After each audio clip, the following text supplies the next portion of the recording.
Barletta. Left foot's in. It's in. It's in. O'Neal runs onto it. O'Neal will take the shot, looking for the far side, and Brendan O'Neal has a goal.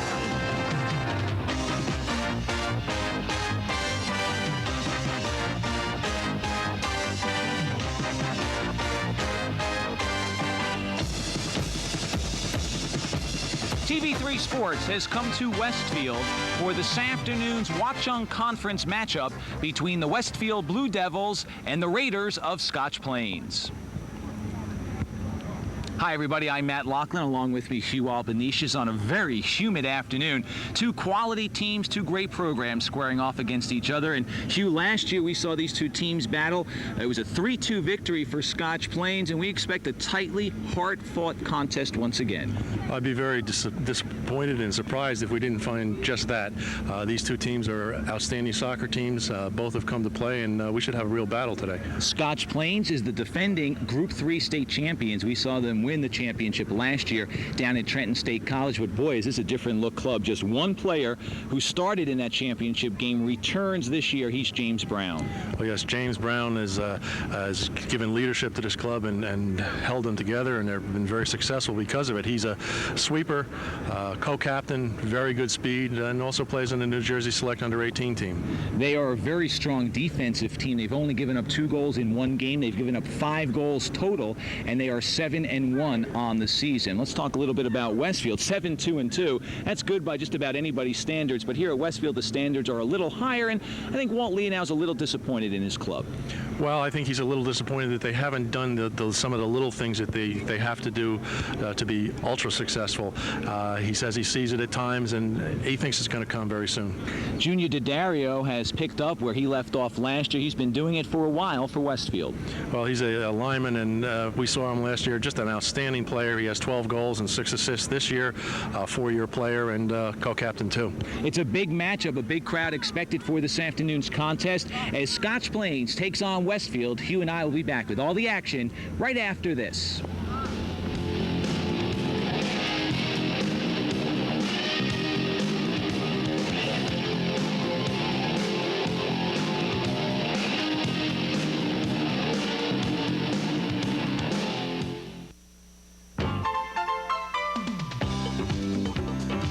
Suburban Cablevision's TV3, we're channeling our energy to bring you the best in local programming.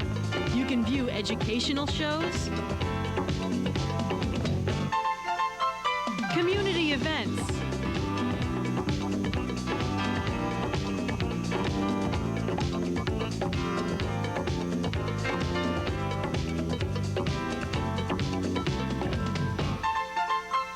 local entertainment,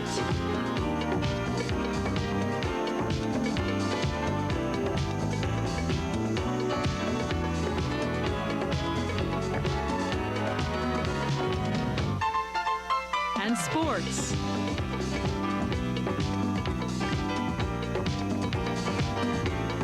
All courtesy of TV3. We're the channel you've been flipping for.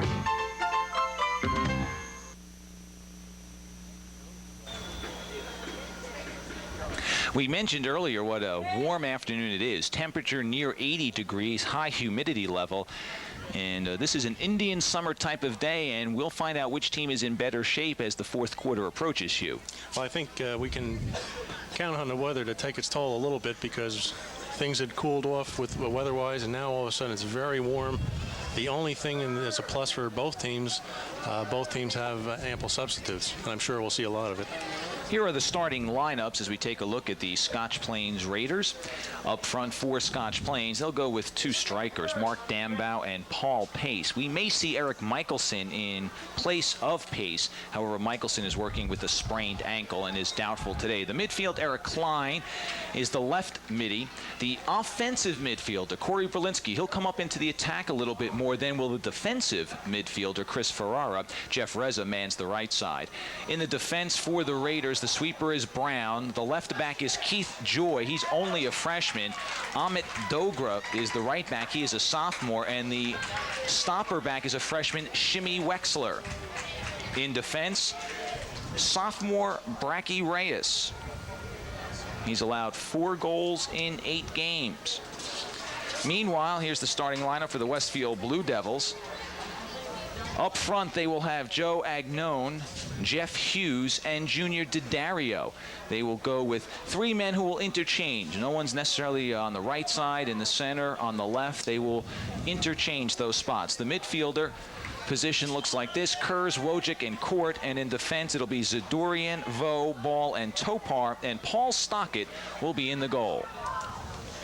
Action underway. Scotch Plains in the blue uniforms with the white trim and the white numerals. Westfield in the home uniforms with the white jerseys, the blue shorts, and the blue numerals on the white jerseys.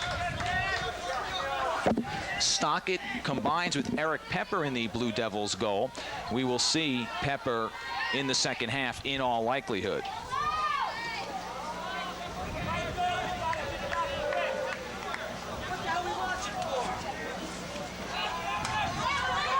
Klein's left-footed shot, and we have an offside call. The officials today are Bill Hetty and Peter Zahurlakis. On that last play, we saw really nobody take the initiative on Westfield to go get that ball that was almost out of the end line, and gave Scotch Plains another chance, which was nullified by their offside, though. Lee Topar, the fine senior sweeper, with the free kick.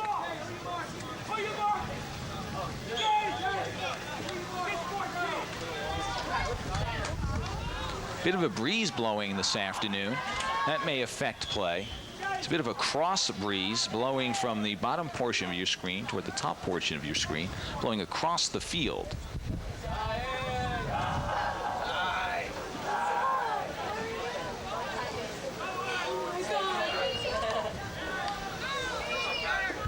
Dambow for Scotch Plains, marked by Zadorian, plays it ahead for Reza. And it's cleared away by Jay Ball.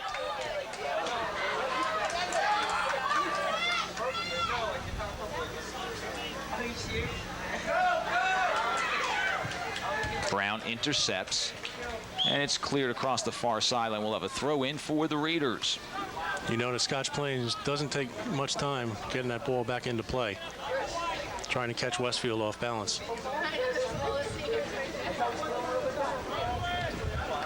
Right now, Stockett and Pepper in goal are essentially even.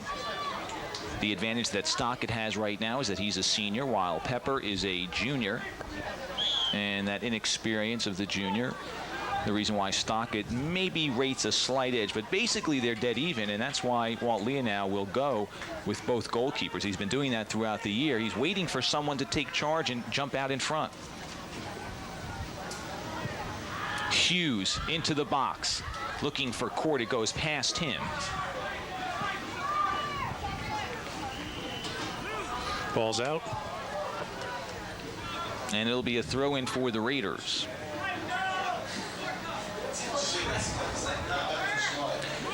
Tom Bresnitsky in his 15th year at Scotch Plains, looking on rather relaxed on the far sideline, resplendent in his iridescent orange outfit. Very relaxed. How long will that last?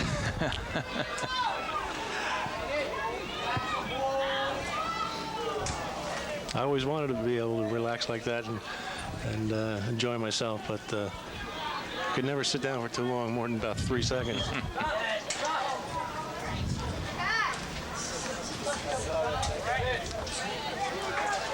Unofficially, 3.5 minutes gone by in the first quarter. Reza will take the throw-in on the far side.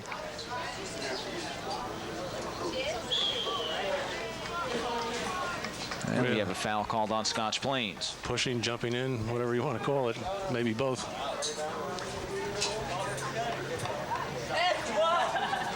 Zadorian's long free kick.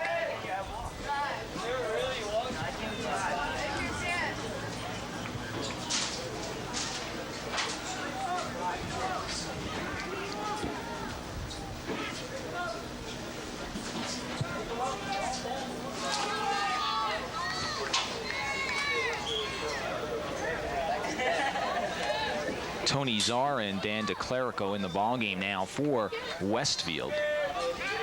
Here's Reza, the junior midfielder. Long ball, and it goes long and wide, and we will have a goal kick.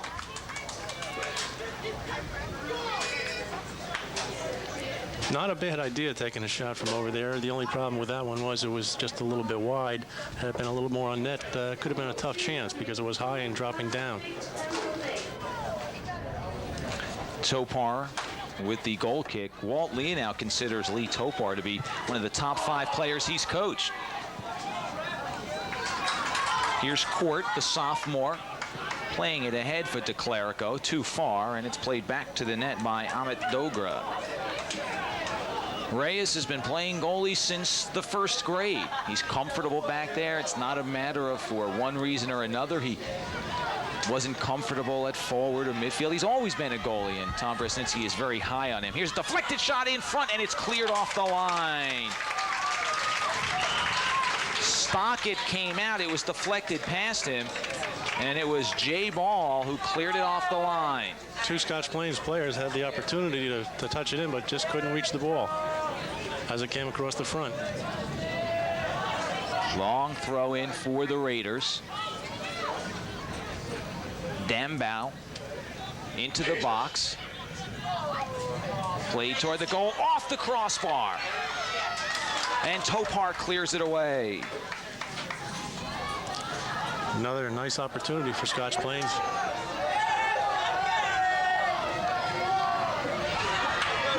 In front, beautiful stop by Stockett. Point blank shot, and Stockett comes up with the save. Paul Pace right in front. And perhaps because he was so close, he had no angle. Stockett came out. And Zadorian did a nice job getting rid of the ball and getting it out of the goal area. Pace slips on the turf. We should point out that the heavy rain we had last night has left this turf very, very wet. It's a very soft field. Joe Agnone comes into the game, and checking out is Tony Czar. So Czar goes to the sideline. Agnone, the senior, moves to the forward spot.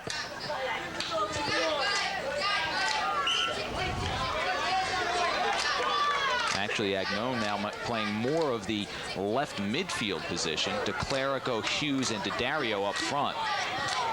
Dambau out on the wing looking for Reza. And Agnone comes back and makes the play. So he's fresh off the bench, and he makes the play. Sure did.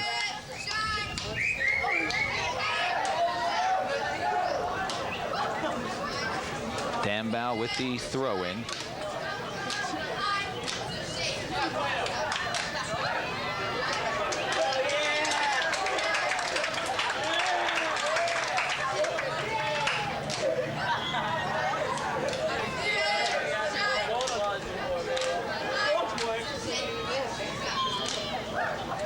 And we'll have a goal kick. So Scotch Plains has been the more dangerous side thus far. They've had a couple of real nice opportunities, and they've been pressing the attack.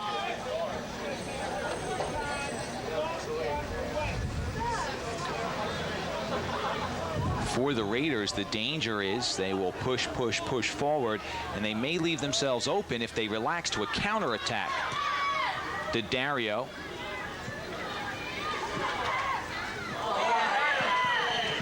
And we get a push called on Westfield, and it will be free kick for the Raiders. De Clerico just getting a little over-aggressive there.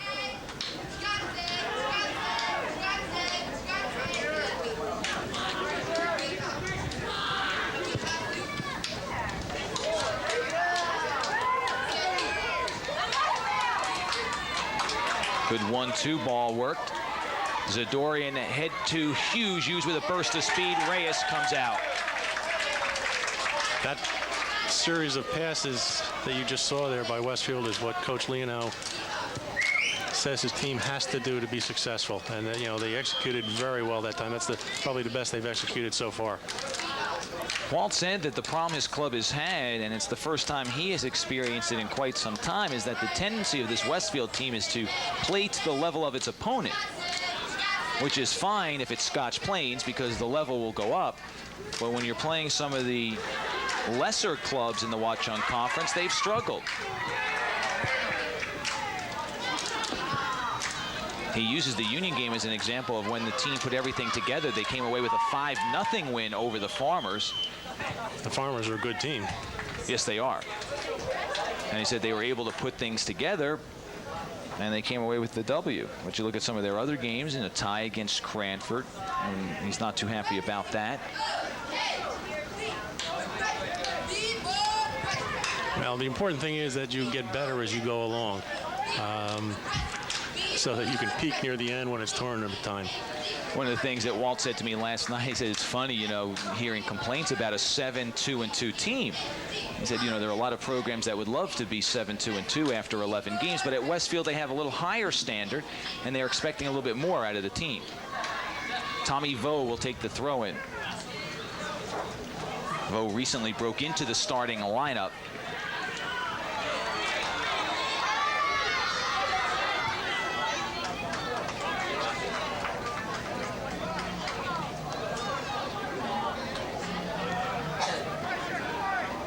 Topar. Soft pass ahead, and Wojcik is pushed from behind. Bill Hetty making the call.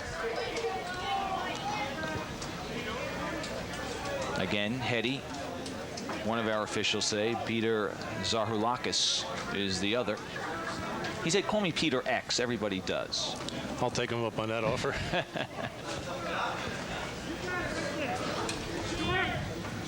8:45 showing on the unofficial scoreboard clock, manned by our good friend Dick Zimmer.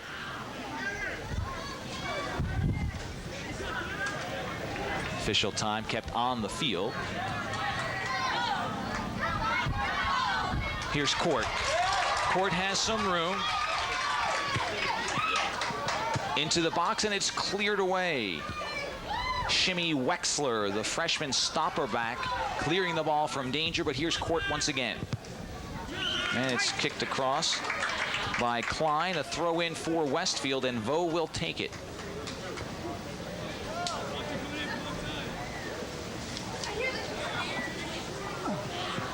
Good throw, but nobody home for Westfield. DeDario, the 12-goal scorer, tries a through ball for Vo, and a good job done by Keith Joy of getting up into the air. Huey, if he doesn't get his head on it, I think there's a play on the net for Westfield. I think there was too. We have a trip in the middle of the field.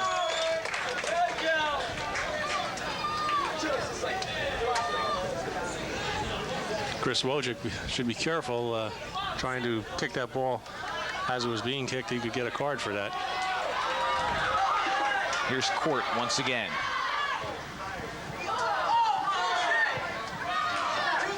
Settled by DeClerico. Turns and sends it wide.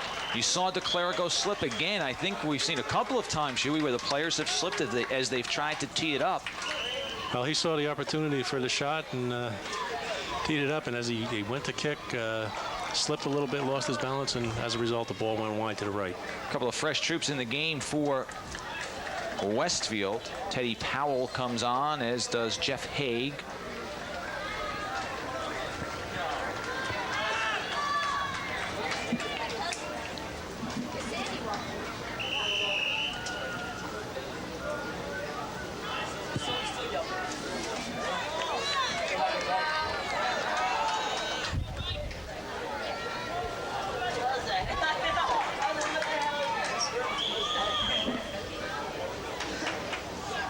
Foul on Westfield.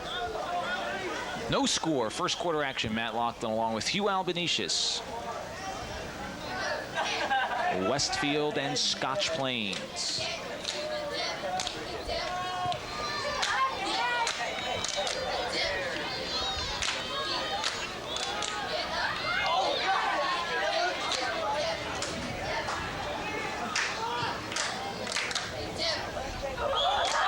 Push from behind called.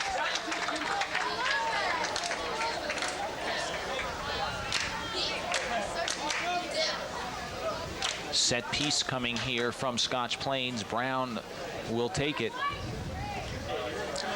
This game will not be played by the faint of heart.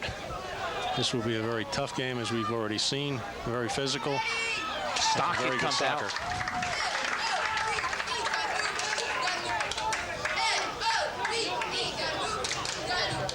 Jose Mariscal Sanchez with the header, and Stockett was dead on. Stockett's had to be alert today.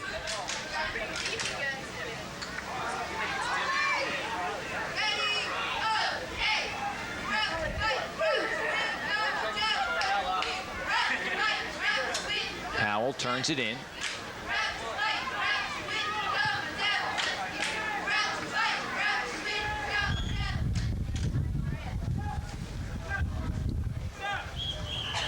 .450 showing on the clock, and we get another substitution. 5 players in, 5 out for Westfield. Hughes back into the game.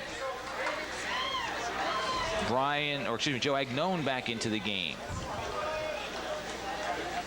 Dario back in.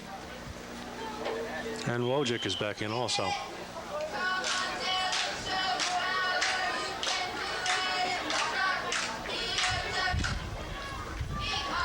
Into the box. Vo tries to get a head on it. Loose ball cleared away. Shimmy Wexler clears it out of the box. Throw in for Westfield. Scotch Plains cannot allow Westfield to play with the ball that many times in front of the net. Vo. Header toward goal. Reyes just pushes it over the bar, and we'll have a corner kick, our first of the day. Chris Wojcik got his head on it, and Reyes leaps to push it across the bar. We get to see this again. There's the crossing pass. Wojcik up, unguarded. There you see it. Nice head ball by Wojcik.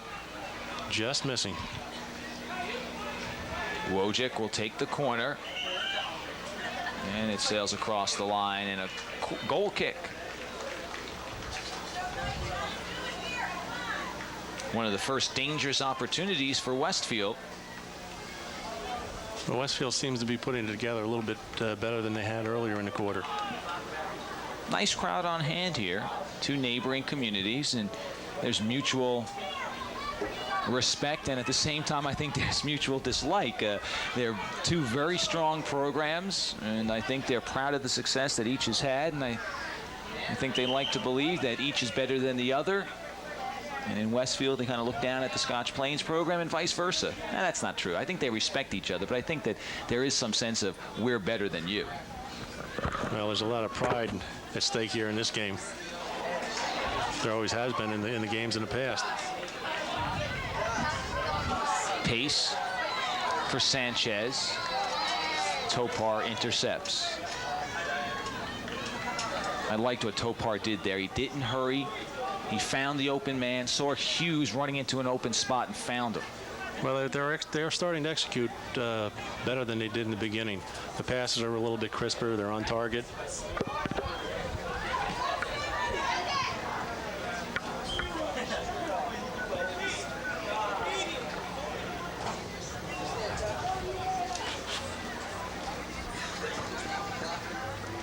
Under 2 minutes showing on the unofficial scoreboard clock. Free ball. Here's Vo. Cleared away by Brown. Settled by Topar. Dario. Topar does a lot of things nicely, but one of the things he does the best is he sets the ball, passes the ball nicely, lays the ball out for his teammates. And as you say, he doesn't rush it. He knows what he's doing and executes very nicely. Mass substitution made by Scotch Plains. So both teams showing their depth, Hugh, and I think both coaches realizing how warm it is, want to keep their troops as fresh as they can so that when we get down to crunch time, and I'm sure this will be no more than a 1-goal game late, fatigue will not play a factor. Well, you're not going to use 11 players. I don't care what the team is on a day like today, and each coach knows it. They have ample substitutions and people who can sub for 3, 4, 5 minutes. Reyes, a 5'9", 125-pound sophomore.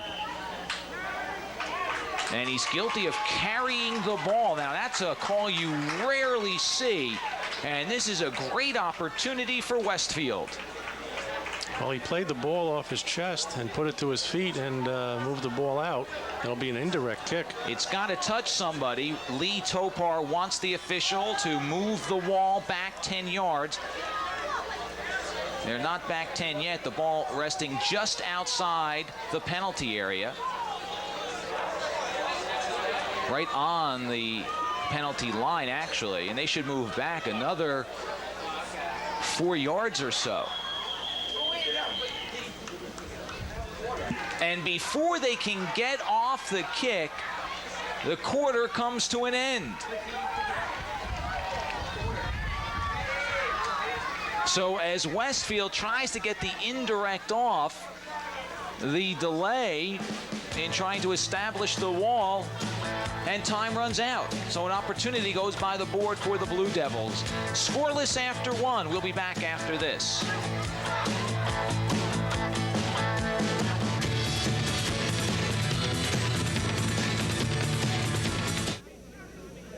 Soccer players and coaches looking for the store that carries nothing but soccer equipment? That's the Soccer Store on Mount Bethel Road in Warren. The Soccer Store features equipment for goalkeepers, field players, and cleats in stock include the popular Copa and Diadora. Essential accessories for the young players just starting out or the seasoned veteran. Also fun videos and learning materials. So stop by and check out our everyday low prices at the Soccer Store, Mount Bethel Road, Warren, right across the street from the King George Inn.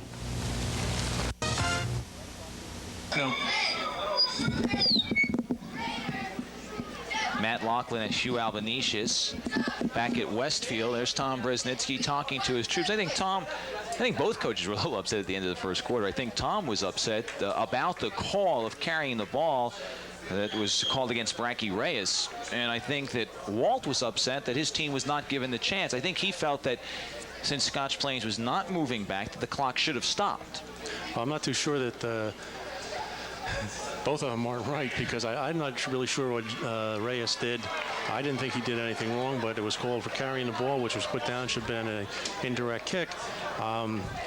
Both teams set up, and Topar was asking for 10 yards, which he wasn't getting. Well, here's the call.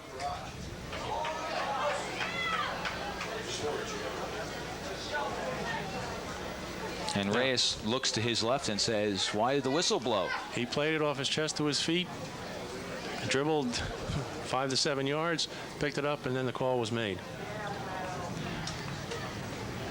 If the official said he would, used his hands and then put it down, he should have called it right away, not till he dribbled away from there. Well, the opportunity goes by the board. A scoreless first quarter, and the second quarter underway as the teams switch sides. Westfield began to pick up the pace, and their attack became a little more proficient. And they were a little more dangerous toward the end of the quarter than they were at the beginning, when Scotch Plains dominated and had a couple of big chances turned away by Stockett.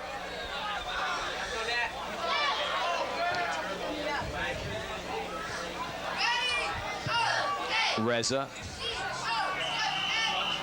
And we have an obstruction call. And the whistle blown against Westfield. And it'll be Scotch Plains. And they'll be asked to move the ball back about 5 yards or so.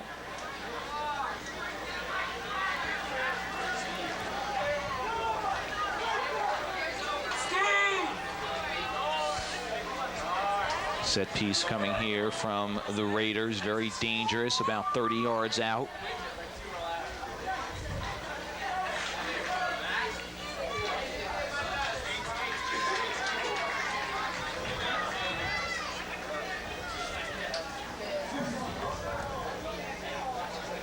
Set for Brown, knocked away. Still free. And we have a whistle. I think this time it's going to be called on Chris Ferrara for pushing off. Yeah, there was a push there.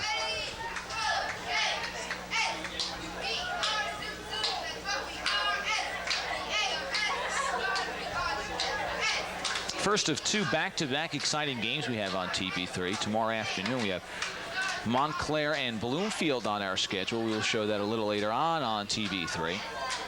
We invite you to watch two of the best teams in Essex County square off. Certainly we're watching two of the finest teams in Union County here this afternoon.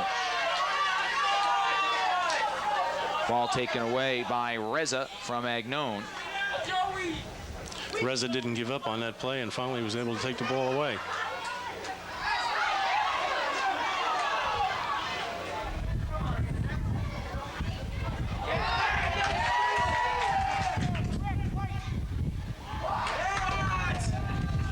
Fouls against Scotch Plains. Called on Dambow.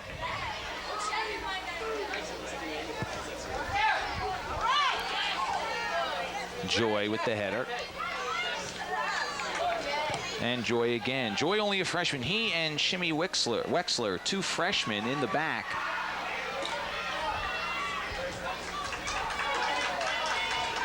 Joy marked O'Donnell from Kearney in Scotch Plains' victory over the Cardinals, 2-1 in overtime. And O'Donnell did score, but he scored with 13 seconds left on a rebound type of play. Did a nice job marking down one of the more dangerous players in the state.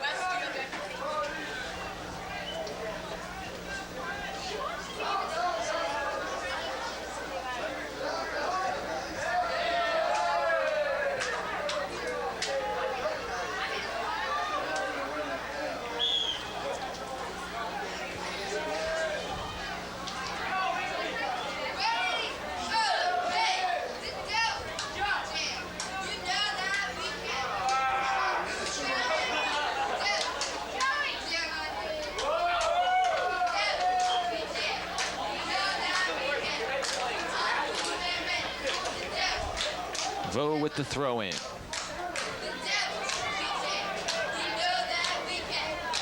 Played back to Reyes. It's a young Scotch Plains team. Mentioned the two freshmen, Wexler and Joy. Reyes is a sophomore. Dogra is a sophomore. That says a lot for the Scotch Plains program to lose, to have one starter come back and be 7-1. Berlinski is also a sophomore. So two freshmen, three sophomores in the starting lineup. And yet, as you say, they're 7-1, Hugh, and it's really a matter of this team not so much rebuilding, it's just maybe taking a step down, one notch back. They may not successfully defend that Group 3 championship this year, but they'll have a say in the sectional at any rate. By the end of the season, it wouldn't surprise me if they have a lot to say. Maybe, as you say, they may not make it to the end as they did last year, but the only thing they may lack is a little bit of experience. However, the future looks certainly bright. Chase is on. Topar beats the man to it and plays it across the touch line, and it'll be a throw in. Pace for Dambow. Skips past him, and here comes Topar.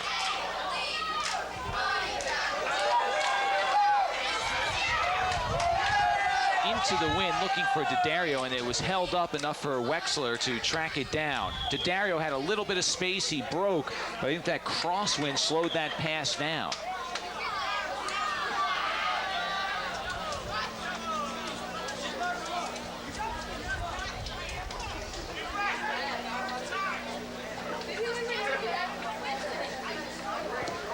Brown. Great bloodlines for James Brown. Grandfather and father, members of the U.S. national soccer team. In fact, his grandfather played in the 1930 World Cup, representing the U.S.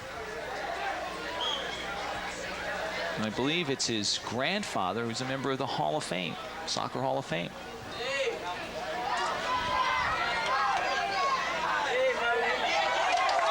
Daddario strips Brown, plays it toward goal, but wide.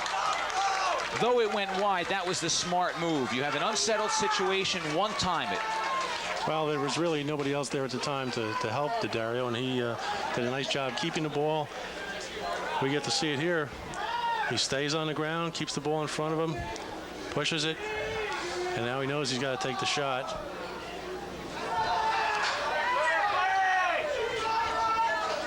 Scoreless, second quarter action. Daddario, the leading goal scorer for the Blue Devils. if either team gets an opportunity like that, they have to shoot and shoot right away, because there's not going to be much time where they can play with the ball in front of the opponent's net. Pace pushes forward, riding off the tackle by DeClerico. Wojcik. Chris Wojcik pushing ahead. The junior center midfielder for the Blue Devils has room to maneuver. Tries to feed it ahead for D'Addario. It's knocked away by Wexler. Wojcik plays that center midfield spot. I don't know if there's a more important position on the field. You've got to be able to defend. You've got to be able to support your outside middies. You've got to be able to attack. It's a constant working position.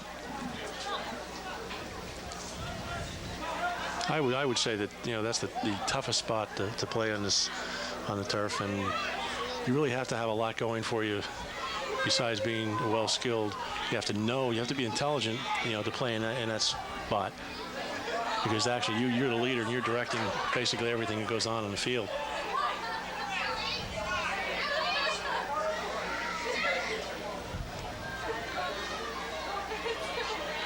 Court tries to get around Berlinski, but Berlinski takes it away. Here's Dambau. Chip for Reza, headed away.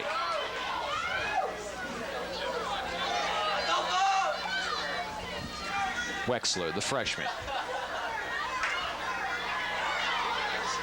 Works his way through ball for Pace. Pace tries to get around Vo, and Vo clears it. Nice run by Wexler there. Wexler big for a freshman. 6 foot, 155 pounder. I would never guess him for a freshman. Dambau will take the throw in on the far side. Dambau, a 5-goal scorer for Scotch Plains. Opportunity, and it goes wide.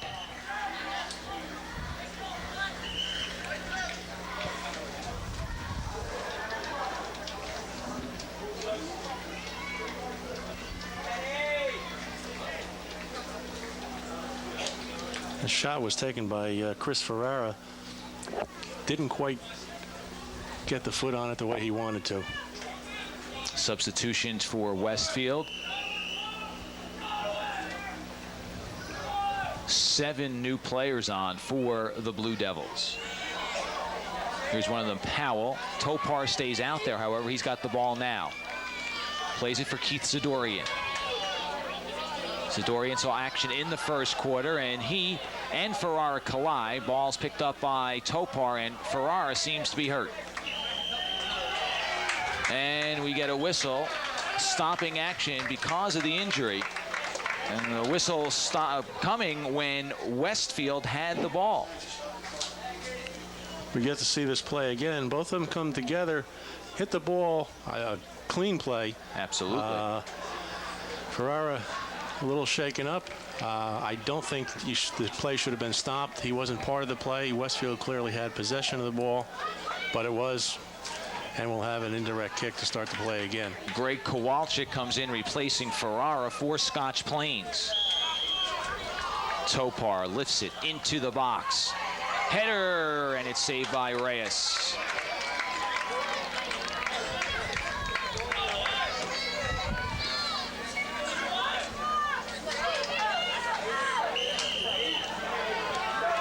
Dangerous play.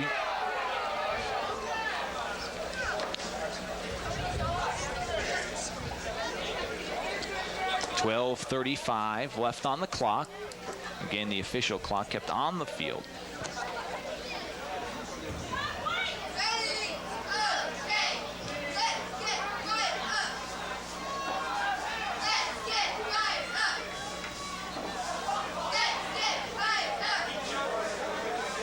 Reza, through ball, laid off nicely, and coming across his ball.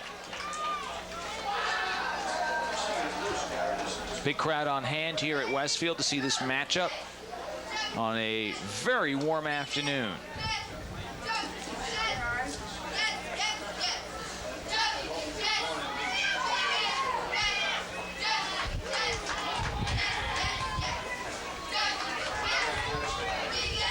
Pushed back in by Wexler. Kevin Zadorian plays it back to Stockett. Villalubis, Dave Villalubis, a freshman midfielder with it. Nice move by Villalubis as Topar has it. Back to Villalubis as they create some room. Nice ball.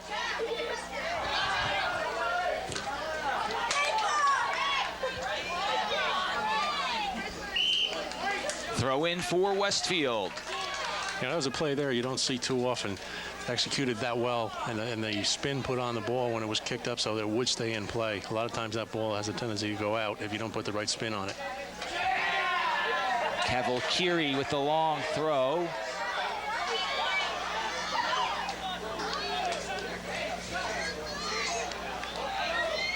Walsh pushes it back, chested down by Dogra.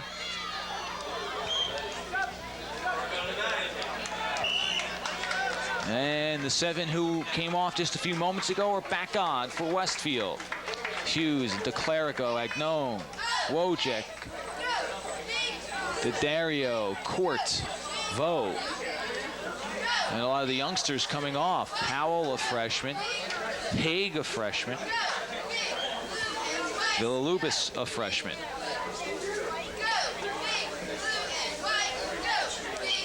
Starters off for about 3 or 4 minutes. Enough time just to take a break, get a little water, cool down a little bit. Wojcik into the box, a little too far. And it goes off of Joy, and we'll have a corner kick.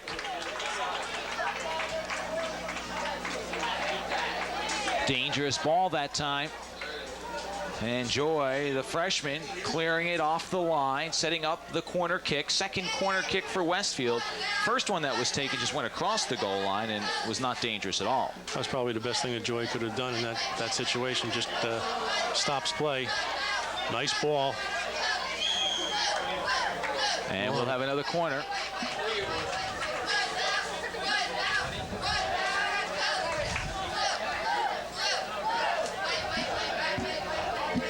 Jeff Hughes started as a freshman, now a junior. Will left foot it in, swing it in toward the goal. It goes along the ground, it goes out, and we have another corner. There was a missed kick by the Scotch Plains defender. Off his foot and out, and we'll try it again. Let's see if Hughes tries to get the ball in the air this time. Much better. Looking for Vo, into the air. Reyes comes out, it's free, we get a whistle. And we'll have a foul against D'Addario for jumping into Reyes. Not a deliberate foul. He was going for the ball, but he did take Reyes with him, and it was a good call. We get to see this again. Here comes Reyes out. Well, no question about it being a foul. After I saw that again, I'm not too sure if he was going for the ball.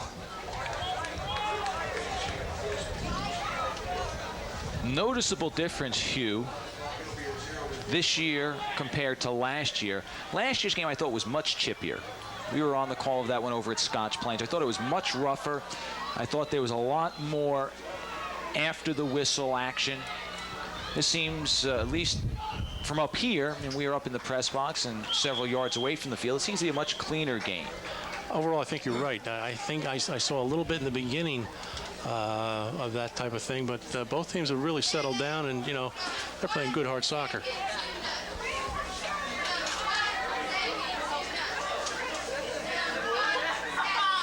Well, it's a question of you don't want to do something that's going to put you out of the ball game, cost you a couple games, hurt your team, in particular this early in a ball game.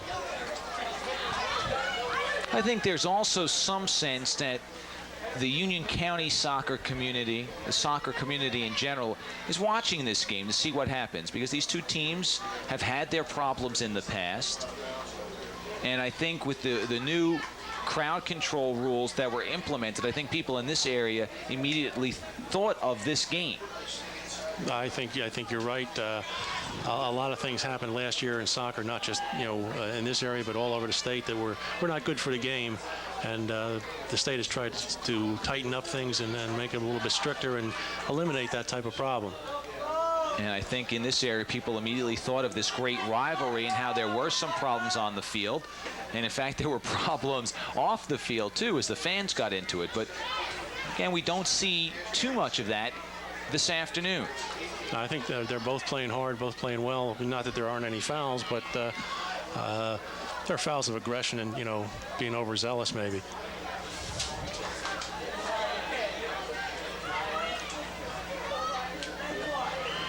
Free in the box, offside the call.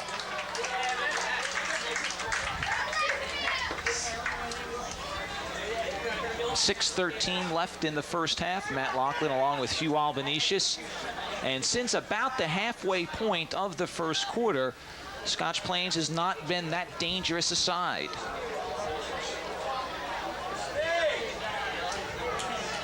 Well, the beginning of the first period, it was all theirs, and then Westfield took over, and for the most part, this period it's been, you know, fairly even. A lot played between the 20s.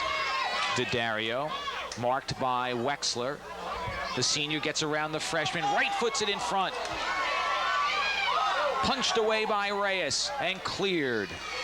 You cannot give DeDario that kind of room on the wing. To show you how dangerous he is, we told you how good he is, but he did not use the left. He used the right foot and flicked the ball in the middle. A heck of a play. Vo into the box looking for Hughes. Misplayed by the Raiders. And Joy plays it across the far sideline. Throw in for the Blue Devils.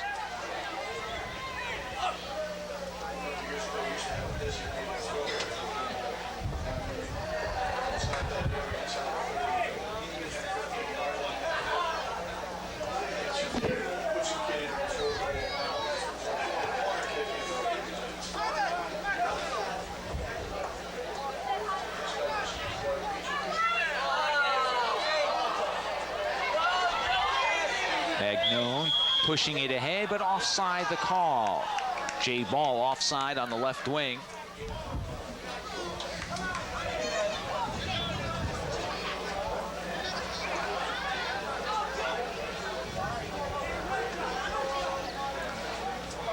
Here's Junior DeDario on the last offensive opportunity for the Blue Devils.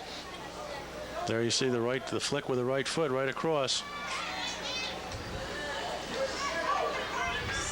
Dangerous and not easy to do. Try it, folks. Try pushing a ball in front of you with the left foot, running towards your right, and then try to flick it with your right foot.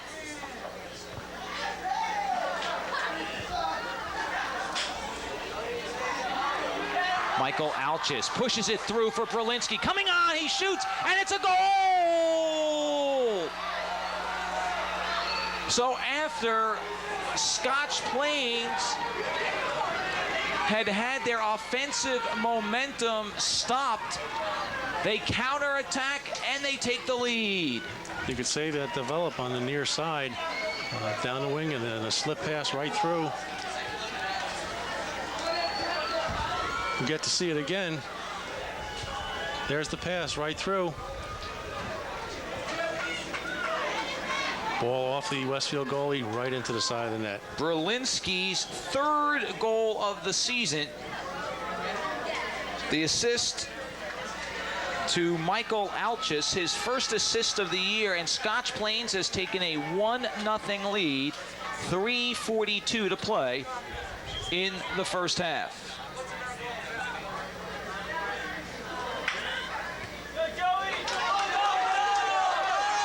So Westfield trailing by a goal. And Hughes slips on the loose turf. Ball cleared across the sideline, and we'll have a throw in.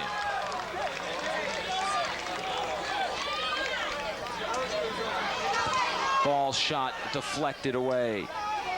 Josh Winiger stepping in front of the shot. Wexler misplays. DeDario through ball. Blast, a rebound, and a goal!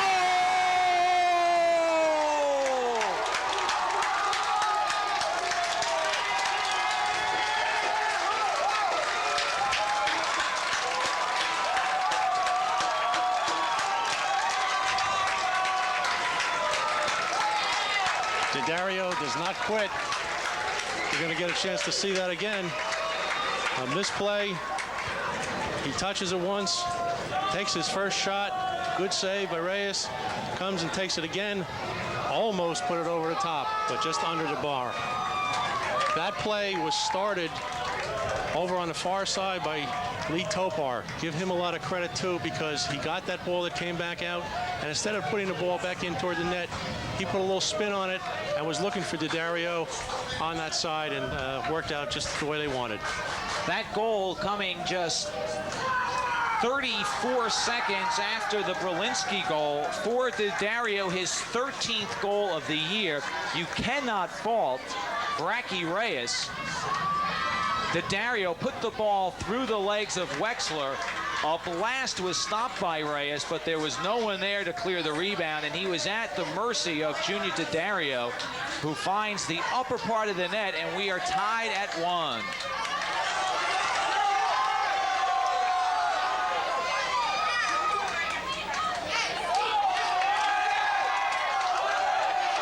Wexler across the sideline, a throw-in for Westfield.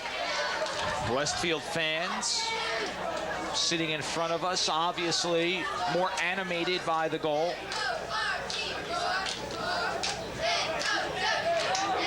Good throw. And it will be a goal kick. They look for Hughes on those throw-ins into the box. Well, just as we say that the teams are playing back and forth between the 20s, and all of a sudden, bang, bang, and we've got a 1-1 score.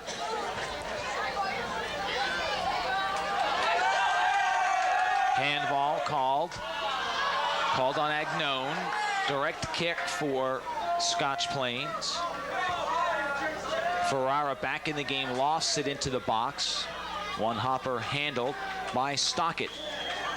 And we get a whistle, and that's the end of the first half. So we are at 1 apiece after 40 minutes of play. Brzezinski on an Alchis assist, scoring for Scotch Plains. Daddario unassisted for Westfield. We'll take a short break. We'll come back. Stay with us.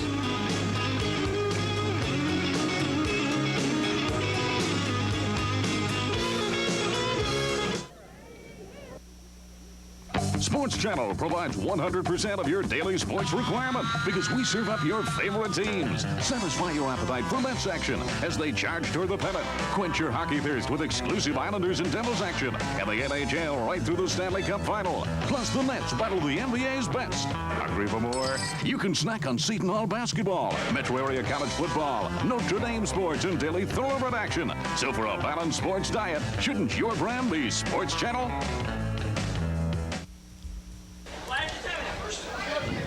1-1 our score at halftime, and we were scoreless through 26 minutes of play, or excuse me, 36 minutes of play.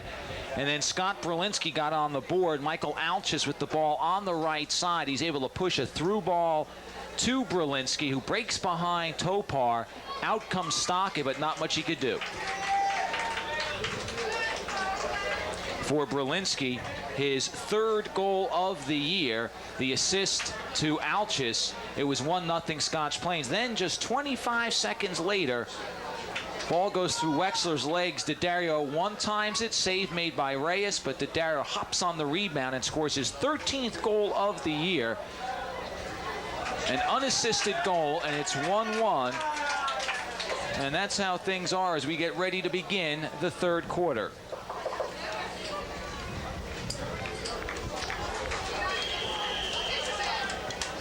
Westfield has to benefit from that late goal.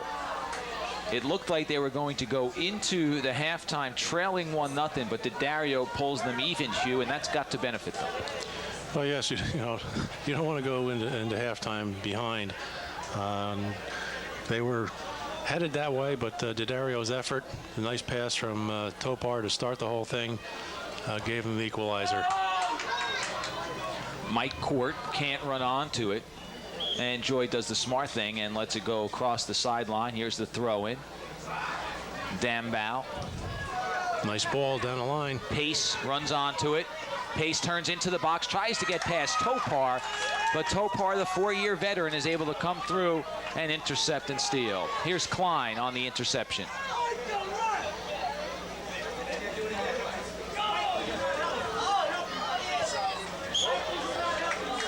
Topar very deliberate in what he does.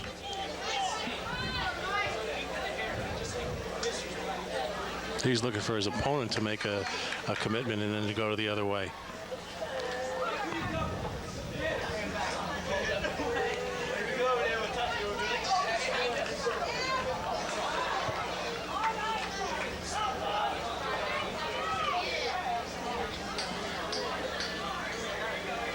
Daddario chasing, and Daddario has it.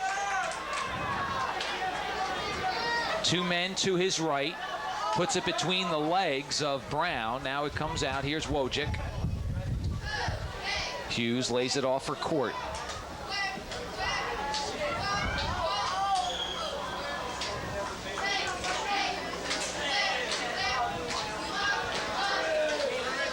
Hughes just unable to keep the ball in. He's the second leading goal scorer on this team. 7 goals and 3 assists for Jeff Hughes.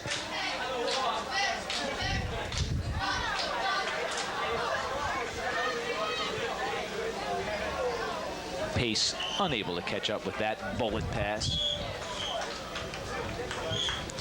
Pace has some speed also. Yes, he does. Tom Brzezinski feels that his team's speed is underestimated. Brian McGuire has come into the game, replacing Mike Court for Westfield. Klein tries to get around McGuire, who with the left foot pushes it out of bounds.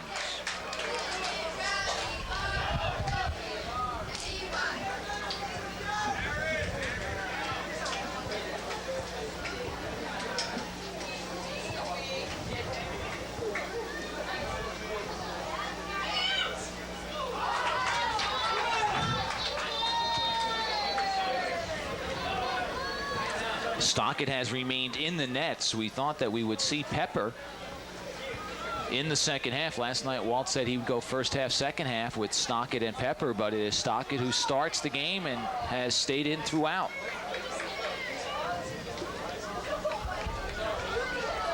Dambow tries to split the defense. It's played back for Stockett, who comes out.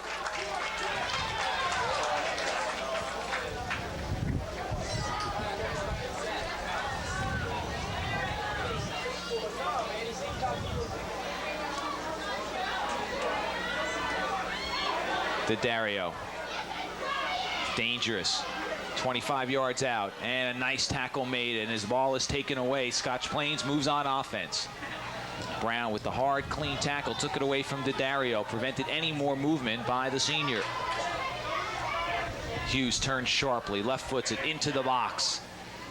DeClerico, and a high shot taken by Daddario. On that last play, Daddario just hung onto the ball a little bit too long. You get to see the shot again. Ball comes down right to Daddario. Good shot, just high though. That one-on-one movement, that's one thing that Walt Leonow has as a complaint about Daddario. He says sometimes he wants to go one-on-one too much. He's always looking to take his man on, always looking to go one-on-one, and sometimes he's got to learn to give the ball up. Well, there's a time and a place for that, and the closer and closer you get to the goal, it's really not necessarily the time and the place. It gets harder and harder the closer you get. A nice give and go at that point would be ideal. Wojcik, and Reza clears. Near side, settled by McGuire, tries to push it ahead. It's intercepted by Klein. Klein, 2 men to his right, pushes it ahead. Ferrara out to the wing. This is Brolinski. Back into the box, and out comes Stockett and takes it away from Dambow. Daddario on the bench for a moment, has been replaced by Ted Powell.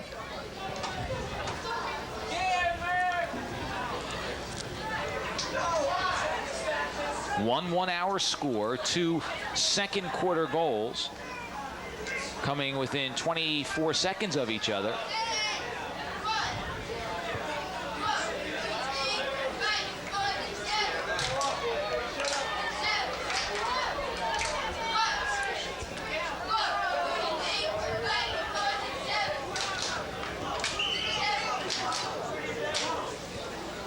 Scotch Plains will make a substitution. Winokur comes on. Sanchez comes on. And the third man in is Kowalczyk. Here's Sanchez. Gets it back.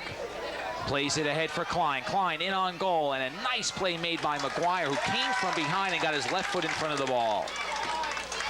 Well, it's a good thing he did, because if he hadn't, I think he would have been in a doghouse. So he allowed his man to get past him.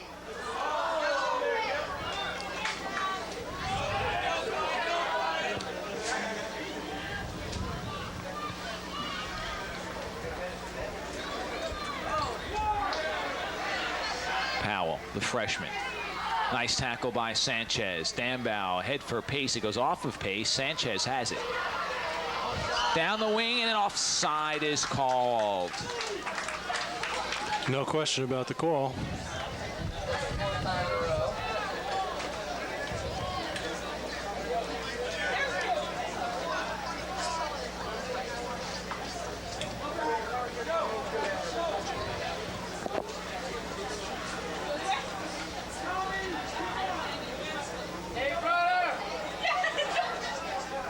To Clerico, marked by Dope. Ahead for Hughes, puts a burst of speed on, plays it into the box, the header, and a nice one-arm save made by Reyes. Powell able to get his head on the ball, and Reyes going the other way, stretches out his right hand to make the save. There we see the cross. Nice cross by Hughes. And then Powell able to head it toward goal, and Reyes was moving to his left, had to go back to his right. Perhaps we'll be able to see the save in a minute.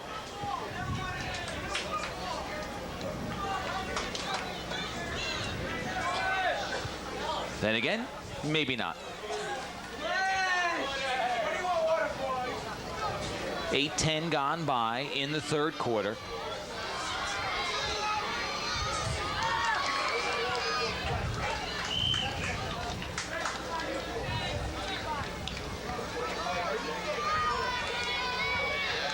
Dario. Be a corner kick for Scotch Plains. Dario wants to come in, but he's not going to be able to come in on the corner for Scotch Plains. Sanchez will take it. He is a junior, 5'4", 140-pounder. He's got 2 goals and 2 assists, and now he'll lay it off and let Klein take it. Klein's also a junior.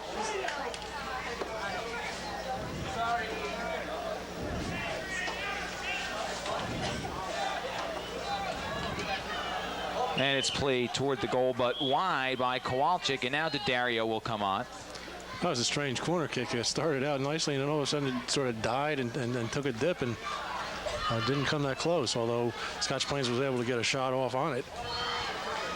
Dario scored his 13th goal of the year late in the second quarter, and that tied things up at 1. That's where we stand. Just about 10 minutes gone by, halfway through the third quarter.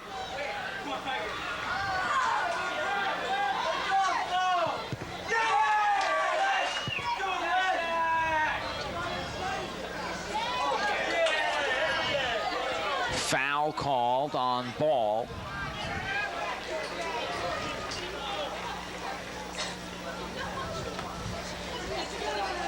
The Union County seeding tournament takes place this evening, and I would imagine that the winner will be number 1 in the county tournament, and the loser of this game will be seeded number 2.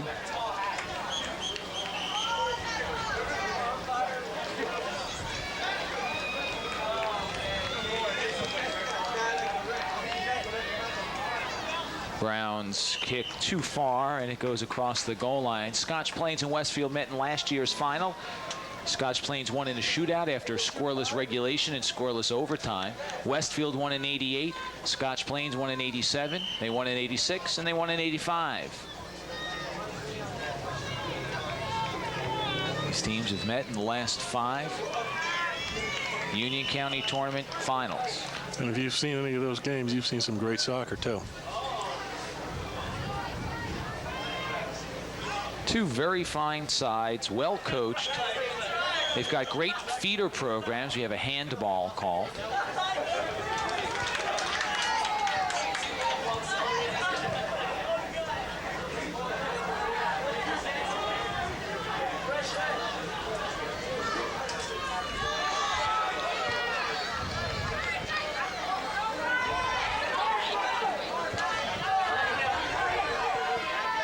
McGuire bodies his way, elbows his way to the ball, and a foul called. The hometown fans don't like it, but it was the correct call. Just a little bit too much body on it.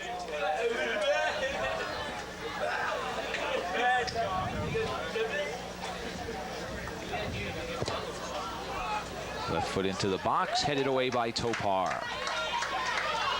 Lee Topar, the tower of strength on the defense for the Blue Devils. He's played since his freshman year on the varsity. Excellent student, and looking toward the Ivy Leagues perhaps to continue his education. If you're a football fan, I'm talking about American football, Carteret versus number 7 South River comes your way Saturday at 8, Sunday at 10 a.m. on TV3. As we will see Nelson Bonilla, the outstanding running back for South River, in action. Nearly 900 yards on the ground so far through 4 games. Brown tries to one-time it and sends it high and long and wide. Very tough thing to do on a ball like that, to one-time it toward the goal. But worth a try, especially with his talents. Most people wouldn't have been able to do that.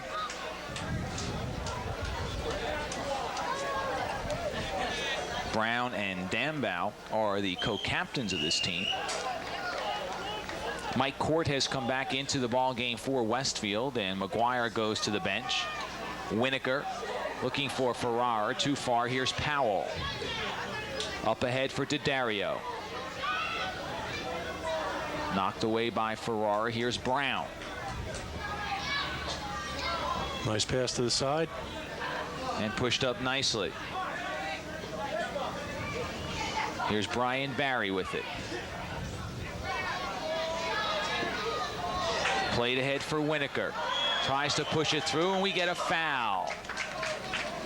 Foul on Zadorian. Will have a direct kick.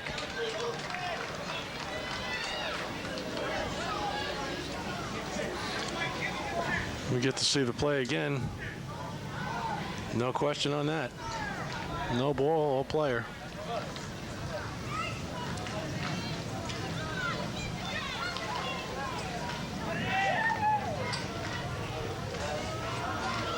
Stockett comes out and takes the chip.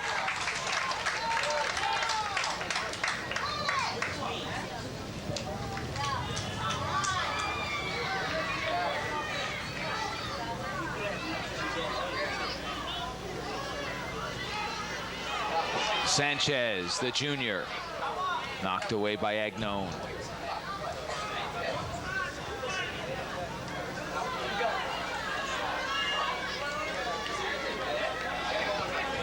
Topar looks for the open man. Court runs onto it. And a throw in for Westfield. Brilliant vision by Lee Topar. He knows what's going on, and he sets people up very nicely. I mean, that was not an easy pass that he made out to the side here, and placed it just where he wanted to.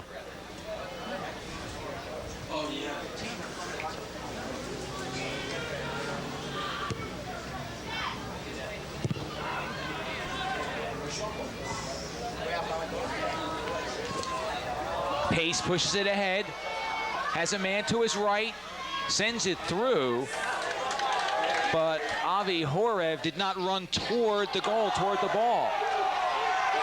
I think that ball could have been played a little bit more to the side than it was. It was sort of a little bit of half and half, and not what Scotch Plains needed at that point in time.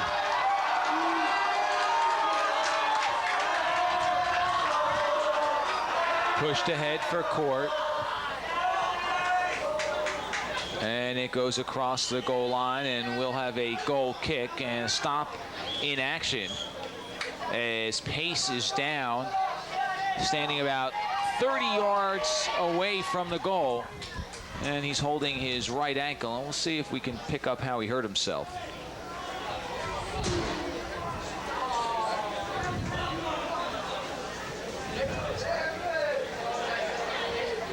Didn't see anything there that would indicate a sore ankle. Well, it seems that, you know, if he did get hurt, he ran into Zadorian from behind. Actually, it was a foul. Wasn't called. Maybe official figured that Westfield had the ball and had the advantage. Tom Bresnitsky checking out his player.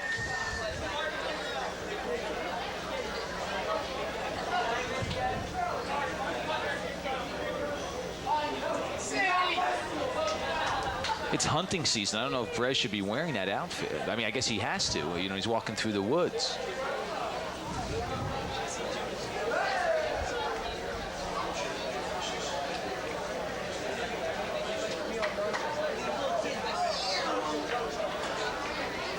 I'm not really sure how Pace hurt himself, but the Westfield trainer is on the field, and she seems to be attending to his chest here, almost like he had the wind knocked out of him or something.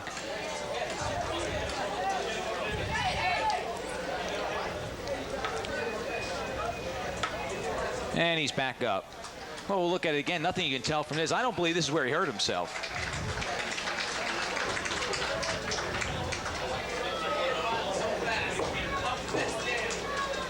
Ran into Zadorian, but didn't seem to be anything that would result in any kind of an injury. Well, possibly something after the play. At any rate, Pace walking off on his own. I'm sure he'll be back in shortly. About 4 minutes to play in the quarter. 1 hour score.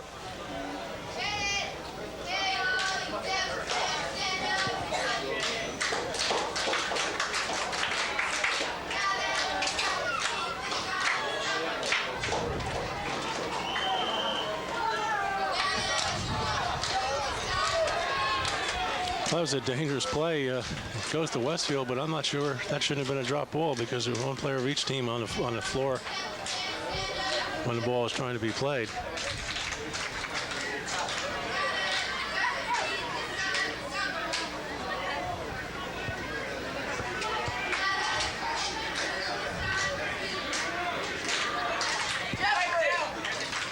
Brown, too far. A throw in for Westfield.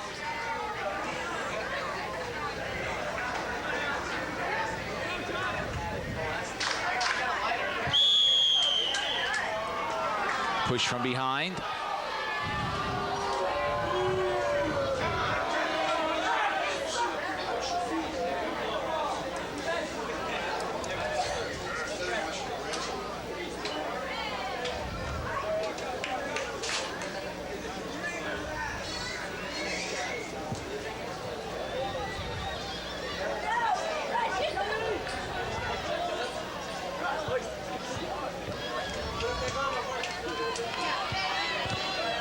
Barry ahead for Klein. Ball cuts him off. Klein recovers.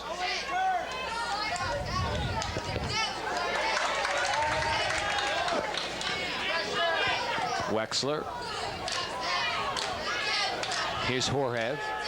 Horev into the box, too far. Once again, nobody was out there on the side defending against Scotch Plains. Reza into the box. Headed away by Ball. Wexler has it.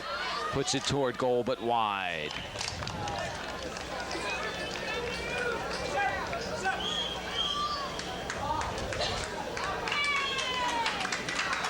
Five substitutions coming in for Westfield. That has been Walt's basic pattern all day. 5 or 6 in. At one point, he had 7 in.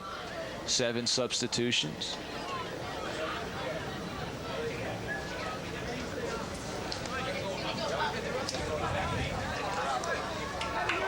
Well, the starters get a 1.5 minute rest, plus the time between periods.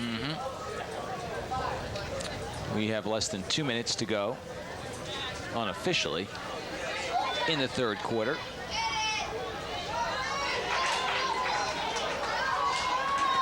Topar making the run.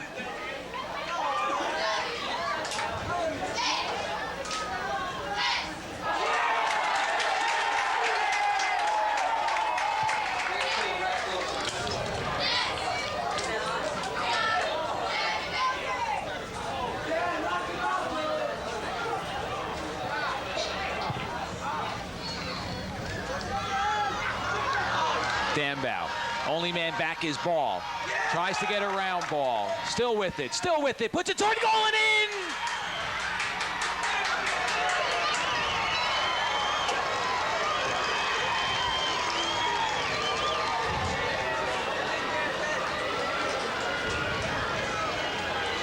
Not a lot of defense back for Westfield. Zamboa just kept pushing the ball. Finally, at the last minute, when he was almost out, took the shot. Here we see him hustling, scrapping, step for step. Takes the shot right into the side.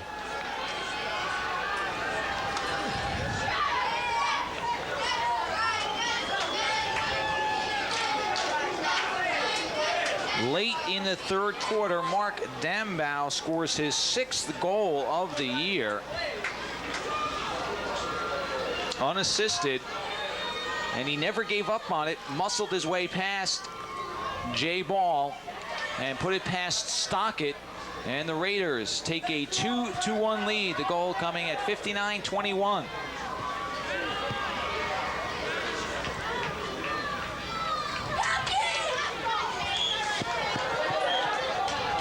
Remember, back to the end of the second period. Now we get the whistle to end the third quarter, but when Berlinski scored a few seconds later, Westfield was able to counter,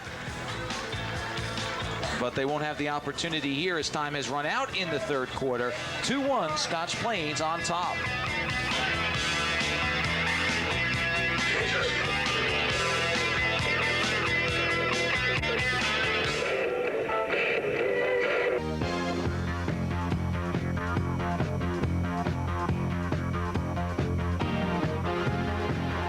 We are Suburban Cablevision TV3, providing you with the finest in local sports coverage and live talk shows. Monday nights at 7:30, catch The Roundtable, a live phone-in sports talk show hosted by the TV3 sports staff.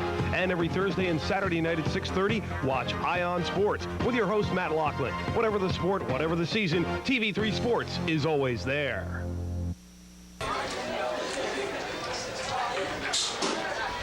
20 minutes of regulation left. Scotch Plains will take a 1-goal lead into the fourth quarter. And Huey, Scotch Plains counterattacking, taking advantage of a lapse in defensive attention on the part of Westfield, taking the lead into the fourth quarter. Westfield had a few more chances. They were pressing the attack more than Scotch Plains, but that counterattack so dangerous. Well, yes, it has been very dangerous today. They did a nice job. They caught Westfield sleeping maybe a little bit. A lot of hustle on the attempt by Dambow, and pulled the trigger at the right time and aimed it at the right spot, and that's about the only spot he was going to put it in from that angle, and he did it. We mentioned Carteret and South River, the other half of our doubleheader. Hillside and Johnson coming your way this weekend on TV3. Saturday at 10:30 in the evening, and Sunday at 9:30 p.m. A Mountain Valley Conference matchup between the Comets and the Crusaders.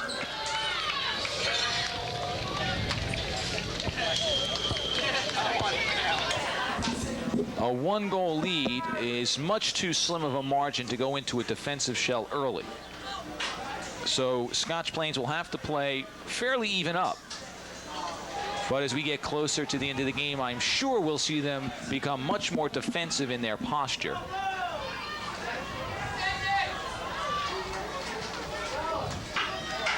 Conversely, I'm sure we'll see Westfield begin to pick up the pressure as we get a little closer to the end of the fourth period.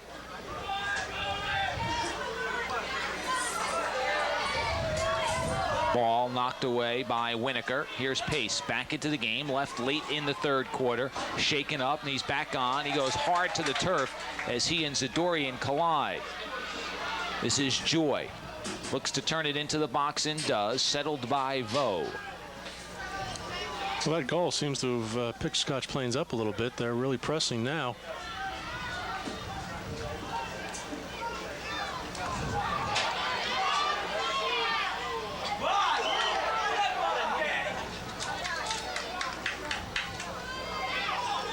Westfield throw-in. Action just underway in the fourth quarter. Matt Lachlan along with Hugh Albanesius. 2-1, Scotch Plains lead. Watchung Conference battle. Although in terms of conference honors, this game has little impact because they are in different divisions of the Watchung Conference. Westfield in the larger schools division, the American, and Scotch Plains in the National. And we have a foul called. Not a real good foul. I mean, not that there's ever a lot of good fouls, but here this was quite obvious. No real attempt to play the ball. And about could have ended up in a yellow card too. And about 10 yards in front of the official too. The Westfield fans sitting in front of us, obviously showing their lack of knowledge of the game as they cheered as the Scotch Plains player went to the turf, ignorant of the fact that the ball went over to the Raiders on a free kick.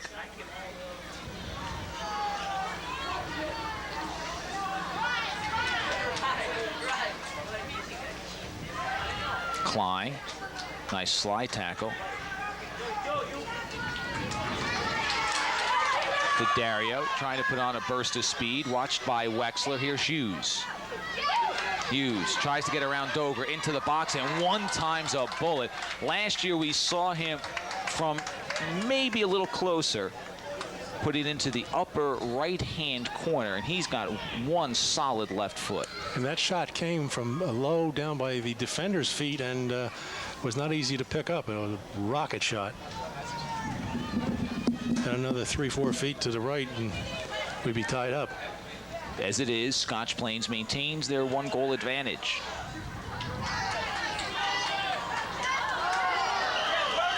And a late whistle. Late whistle call for the foul detected on the Raiders. It was late. It was a good call, though. Hughes, I think, was a little excited, wanted to go after the man, but thought better of it, which was the right play. Figured, let's go get a goal instead.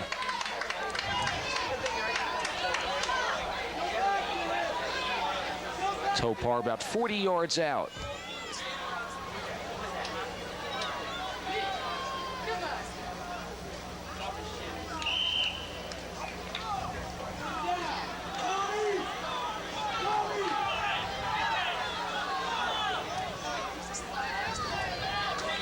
As he has all afternoon, Tom Vo, the junior, will take the throw in.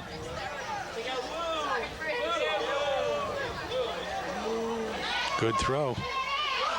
Right in front, and it goes off the head of Hughes. A little flick right at the feet of Reyes, and Reyes makes the stop.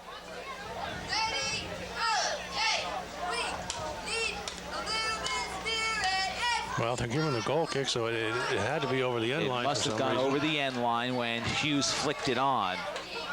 But Hughes flicked it right at the feet of Reyes. Possible break. Kowalczyk into the box, shot hard one. Stockett goes up to make the save. Stockett made a heck of a play there because one of the reasons he had the sun right in his eyes, and that was a hard shot. He took it and played it off and made the save. Great job. Scotch Plains hasn't had a lot of shots on goal, but for the most part, they've been accurate and hard. Good shot and nice save. Left-footed into the box, just goes over the head of DeClerico.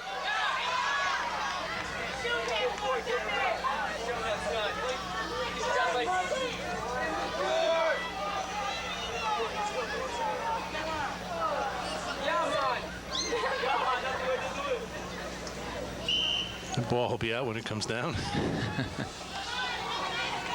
Nice hang time. Throw in for Westfield. Trailing by a goal. Fourth quarter action. Matt Lachlan, Hugh Albanesius. About 5.5 minutes gone by in the fourth and final quarter of regulation. Off of Brown's chest, and we have a corner kick. Neither team has looked particularly dangerous on their corners. Not a lot of great corner kicks. You know, we haven't had a whole heck of a lot of them, but you want the ball 6-8 yards out, make the goalie come out. Reza heads it away, another corner. That really wasn't a good corner. Too close to the line. Hooking in, headed by Brown. Left foot shot goes wide by Zadorian. The only time that first corner kick would have been a great shot is if it had gone in. Then there's no complaints.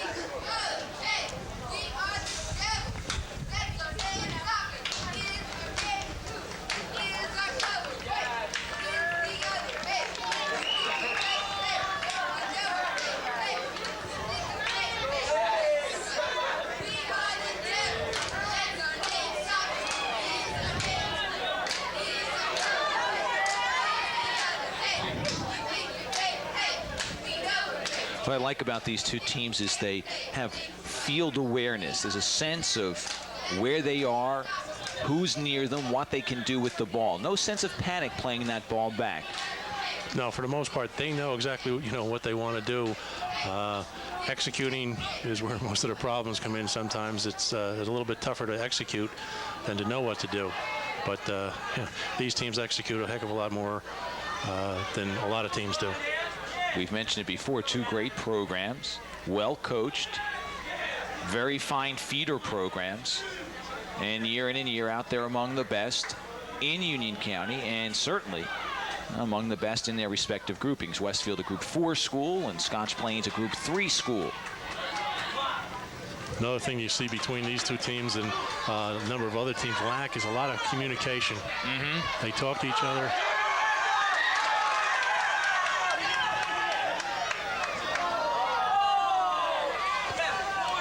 Agnone into the box, headed away by Barry. Daddario has it, and that'll go wide.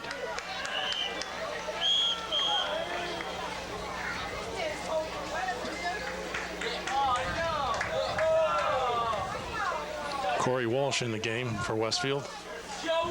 And Agnone will go out.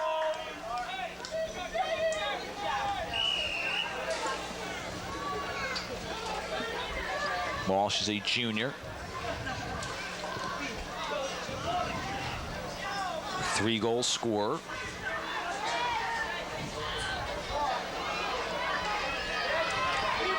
Daddario has scored the lone Westfield goal.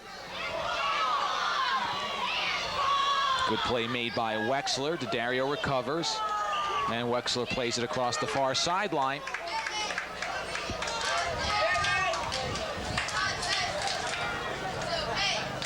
Approaching the halfway point of the fourth and final quarter. Westfield, as they have through most of the game, having the better part of the attack. But Scotch Plains counterattacking twice and converting, and they lead 2-1.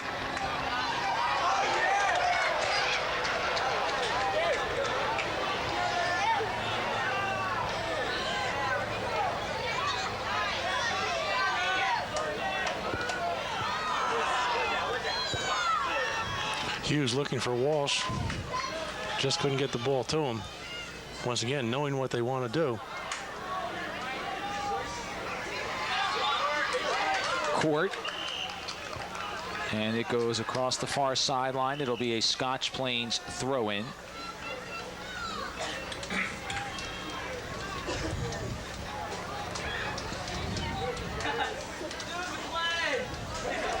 Sanchez comes on for the Raiders, replacing Reza. Tom Bresnitsky on the sideline. 15 years he's been the head coach at Scotch Plains. His team's involved in this 2-1 battle. And this has been similar to most Westfield Scotch Plains games. Aggressive play by both teams, hard tackling, and a tight ball game. Sanchez fresh into the game. Can't turn and get past Ball, and Ball will play it back to Stockett. Well, Hugh, I guess we're getting to that part of the game where Scotch Plains will try to become a little more defensive, although quite frankly, Westfield has had the ball in the Scotch Plains half most of this quarter. In fact, most of this game. Well, that's right, Matt. The best defense for them right now is to do what they're doing, keep on the attack. Keep Westfield away from their goal. And the more time they can spend in Westfield's end of the field, the better off they are.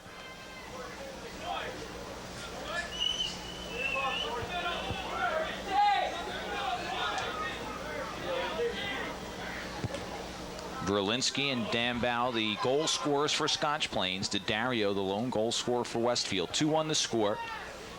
It was 1-1 at the half, and a late third quarter goal with 39 seconds remaining by Dambow has given Scotch Plains the lead.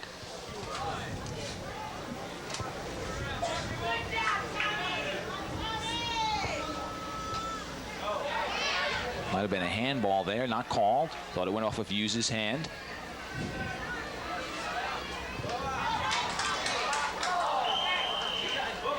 And we'll have a push. And I'm not sure who the call is going to be on it. Looks like it's going to be called against Barry for Scotch Plains. No, it will be called against DeClerico, which is the right call in my opinion. I think you're right. A little confusion. The official was on the far side was confused which way it was going.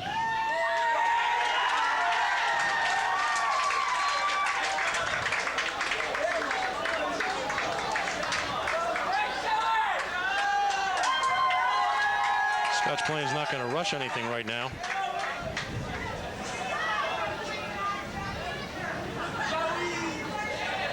They will take advantage of the clock. It's on their side, and the scoreboard has them with the 1-goal lead.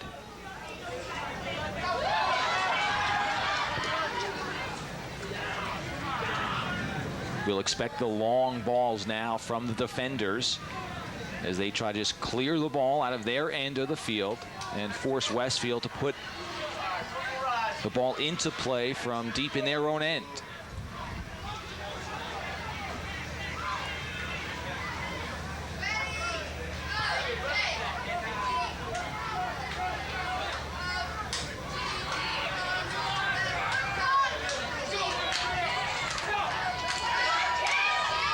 Joe Grenuse combine. Here's Walsh. Knocked away by Barry. Again, that long ball. Barry's just happy to clear it away. A jumping in foul called from the far side. Ball pushed ahead to Berlinski. He's got a man to his left, Dambow, and Topar steps in front of the pass.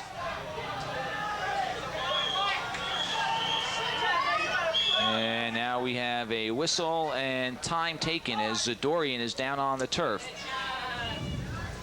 Kevin Zadorian being attended to, junior defender.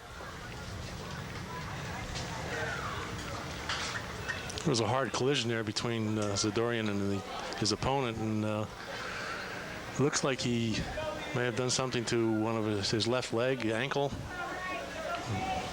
The trainer actually looking at the left calf. Clock shows about 6 minutes to play.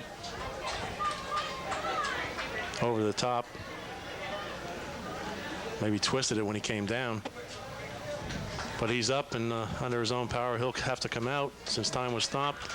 But the way he's coming off the field, we may see him back shortly. Huey, you have a background in coaching, coached for many years at West Essex, a player. What were the odds back in your days as a coach or a player of you spending a weekend with the high school team in Bermuda? Slim and none, okay. Probably. That's where Westfield will be this weekend. Well, the game has come a long way. Trips to other countries visiting the United States and playing have become commonplace now. Meanwhile, the girls team will entertain a club from Tennessee this weekend. Franklin, I believe it is, Franklin High School from Tennessee. And they will play both East Brunswick and Westfield on back-to-back nights. Friday in East Brunswick, Saturday here in Westfield. Actually, it's a Saturday afternoon contest for the girls. Friday night at East Brunswick. Reyes pushes it away, and Brown finally clears it. Oh, so dangerous. I'm not really sure what happened there, but Reyes made a nice play. The ball came down, and it seemed that Brown hesitated a little bit on what he was going to do with it. The ball being kicked around. There's the shot. Wojcik sends it toward goal. Now Reyes is taking himself ahead of the play, and Brown, I had expected him to bang it out real hard. Maybe Reyes was saying he was going to get the ball, and by the time Brown decided he wasn't going to get it, it was a little late. Time running out on the Blue Devils, trailing by a goal. Ball holding his man off, but the foul called on Kowalczyk. Could have called either way on that one. Pace coming from the side, coming from behind, knocking Topar down. Direct kick. That was a good call and not necessarily a bad foul, because I think Topar is extremely dangerous, and what that did is that stopped the whole attack, and now Westfield has to start again. Swings it into the box, and it'll be a goal kick. 4 minutes unofficially left in regulation. If Westfield knots it up and we end regulation tied, there will be 2 10-minute overtime periods.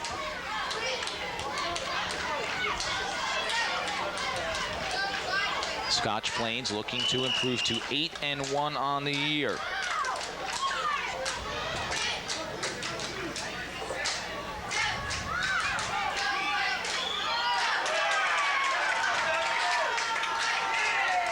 Jumping in, foul called on Ferrara.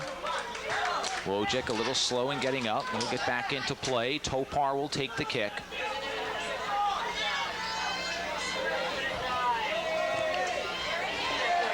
Long Walsh, and Reyes makes the grab out of the air. Reyes almost got caught that time, but recovered nicely and made the play. He'll be in no hurry to get rid of this. Short kick went off the side of his foot.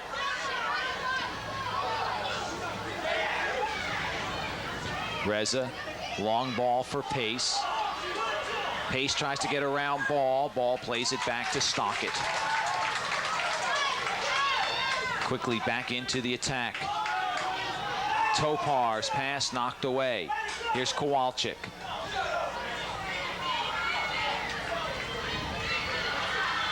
Pace can't control.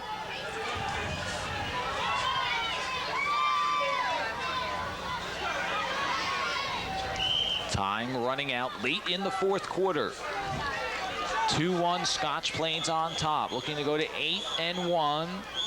Westfield hoping to improve to 8-2-2. Kevin Zadorian back in, replacing his brother Keith. Scoreboard clock shows 2 minutes left. There will be some injury time. We've had some players down with injuries, so I'd imagine there's a little bit more than 2 left.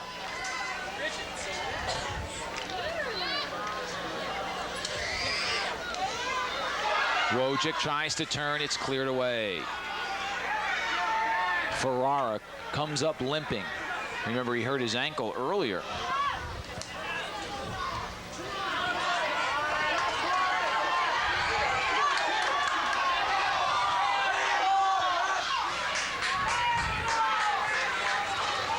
And that's what Scotch Plains wants to do, get the ball down and away. Use up the clock. Ball has essentially become the only defender back as Topar has moved up into the attack. Dario gets around Reza. Reyes tracks it down. Lays it out for Dogra. Played back to Reyes.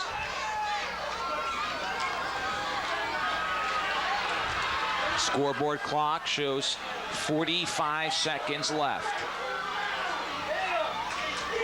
Topar, nice move, taking it away from Pace.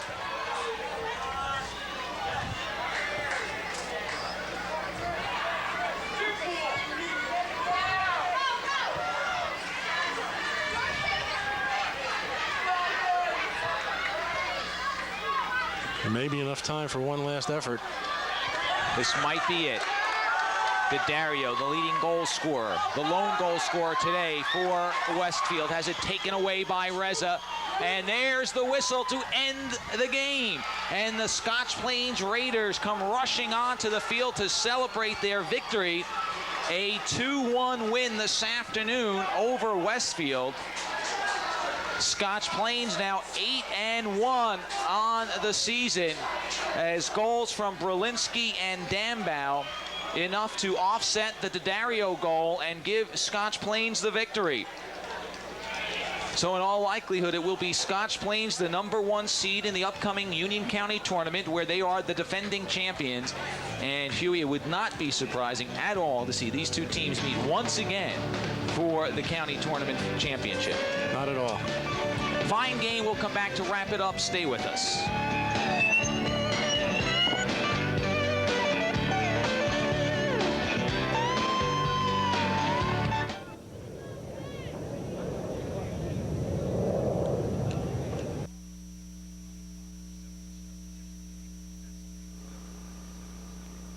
Welcome to the Roundtable. Tired of the same old everyday sports chatter? Then gear up for the Roundtable. You can call the TV3 sports team live every Monday at 7:30 and talk any sports topic.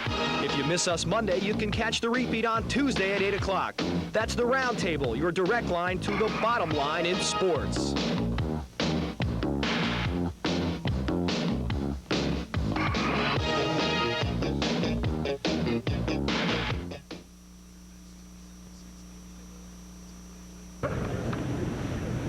Scotch Plains with the victory this afternoon. The final score 2-1 as they defeat Westfield. James Brown, Mark Dambow have joined us. James, you're the only returning starter from last year's Group 3 state championship team. What kind of a role do you have to play on this club? Well, being the only starter back, it presented a situation where we had to look at all our younger players and see who would fit the roles, and coming in with these two units really gave our players a lot of chances to prove themselves. And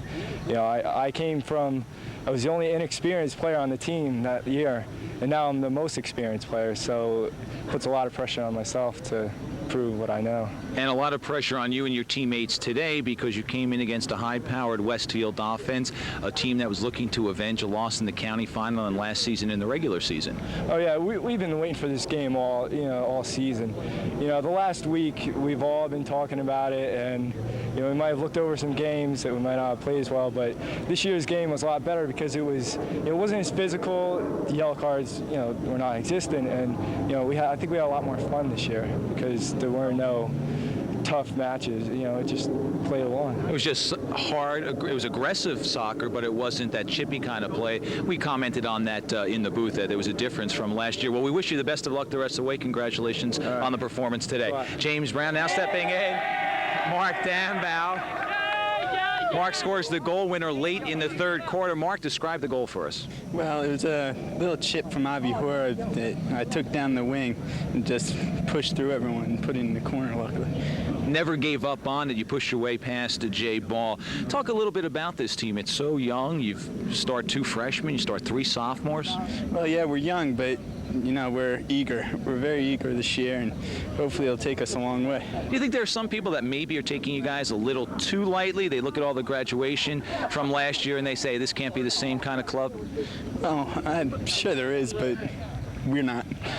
Congratulations on your goal this afternoon, and good luck the rest of the way. Thanks a lot. Mark Dambow, who scores the game winner, and Tom Brzezinski. Tom, we mentioned it's hunting season. You got the right outfit on. Halloween. Is that what? Okay, Halloween. Hey, congratulations on the victory. Always a battle with Westfield, and we commented on it in the booth, and I think James mentioned it too. Not as physical a game as last year. Nice match, real nice match. Both teams played hard because, we're the 2 premier teams in the county, and each one would like to win the match, but they played hard, and for the most part the match was clean, and it was a pleasurable game, Well, you've got, let's see, a win now over Kearney. You've got a win over this club. Maybe some people were saying, it won't be the same kind of Scotch Plains team with all the graduation you hit, but I think now these wins are going to make people sit up and take notice if they haven't already. Yeah, I think so, yeah. We knew we had the talent. We had James coming back. He fit into place for us very nicely with Chris Ferrara. and Mark Dambow. Those three kids we felt were the basic three returning lettermen that, you know, were going to hold us together. The seniors were going to hold us together with the young kids that we have. Exceptional amount of talent. I'm still searching for what might be the ideal combination out there, but I think, as James mentioned, our idea to go to 2 units and to use 16, 17 kids every ball game has really paid off well for us. I'm sure this victory will ensure the #1 berth in the Union County tournament, so there'll be pressure there. Yeah, well, we've been there for the last 5 years, and we like that type of pressure. We'll take it every year. Congratulations on the victory today, and good luck the rest of the way, Thank Tom. you, Matt. Good. Tom Bresnitsky, the veteran head coach. Another victory for him and his Scotch Plains Raiders. And, hey, Huey, they're not a bad team. Despite all the graduation, it just shows you what quality programs do. They don't rebuild. They just kind of reload. That's true, Matt. They are a good club, as they demonstrated here today. A good game, well played by both teams. Each team had opportunities. Scotch Plains just capitalized on one more and went home, going home with a victory. And I think Westfield still has some questions to answer. They played well at times. Other times they didn't execute the way I think Coach Leonard would like them to. I'm sure they'll work on it, and I'm sure they'll improve as time goes on, too. Heck of a ball game. We hope you enjoyed it. We're glad that you could join us for this 2-1 victory. Scotch Plains now 8-1 on the season, and Westfield drops to 7-3-2. For Hugh Albanesius, I'm Matt Laughlin. Thank you for joining us, everyone, and have a good night.